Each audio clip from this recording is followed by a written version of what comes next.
ہمارے دل میں یہ خیال آتا ہے کہ کیا یہ روزے ہم پر فرض ہیں یا ہم سے پہلی امتوں پر بھی فرض تھے؟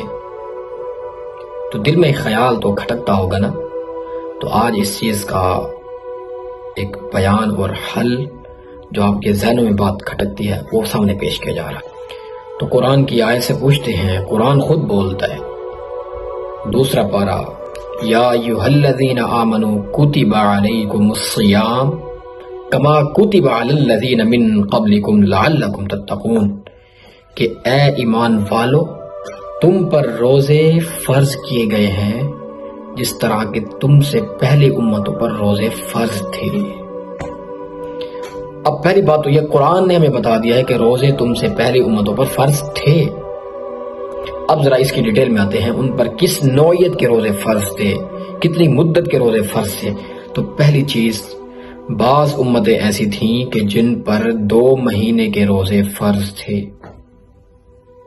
اور اس کے بعد کچھ امتیں ایسی تھیں جن پر 4 مہینے کے روزے فرض تھے، اور یہ اس امت سے پہلے ایک اور امت حضرت داؤد علیہ السلام کی امت پر 6 ماہ کے روزے فرض تھے۔ 6 ماہ کے روزے، ترتیب کیا تھی؟ ایک دن روزہ رکھنا ہے اور ایک دن چھوڑ دینا ہے، ایک دن رکھنا ہے ایک دن چھوڑ دینا ہے۔ لیکن جب اس امت محمدیہ صلی اللہ علیہ وسلم کی باری آتی ہے تو اللہ فرماتے ہیں کہ لوگوں تم پر 1 مہینے کے روزے فرض کیے گئے، بس اس سے زیادہ نہیں۔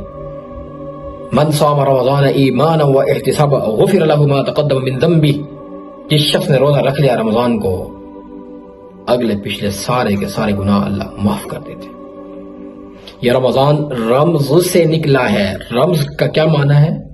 جلانا۔ سارا دن جو بھوک پیاس برداشت کرتا ہے، اس بھوک اور پیاس کی آگ کے اندر اللہ اس کے گناہوں کو اٹھا کر ڈال دیتے ہیں، سارے گناہ جل کر راکھ ہو جاتے ہیں۔ تعبیر دیکھیے، تعبیر، رمز، جلانا۔ اللہ اسی کی بھوک اور پیاس کی شدت کی آگ میں اس کے گناہوں کو ڈال کر جلا دیتے ہیں۔ غفر له ما تقدم من ذنبه۔ تو پہلے امتوں پر 2 مہینے کے روزے، پہلے امتوں پر 4 مہینے کے روزے، پہلے امتوں پر 6 مہینے کے روزے۔ کتنا مشقت اور کتنا عجیب مرحلہ ہوگا ان کے لیے، لیکن اس امت پر اللہ نے آسانی فرما دی۔ فمن شہد منکم الشہر فلیصم، اللہ فرماتے ہیں جو شخص اس مہینے کو پائے اس کو چاہیے کہ وہ روزہ رکھے۔ باقی کن عذروں کی بنا پر روزہ ساقط ہو جاتا ہے وہ کسی اور ویڈیو کے اندر انشاءاللہ تعالی بیان کیا جائے گا۔ تو یہ آپ کے سامنے بیان ہو چکا ہے، اس کو محفوظ کیجئے، آگے پھیلائیے۔ السلام علیکم ورحمۃ اللہ۔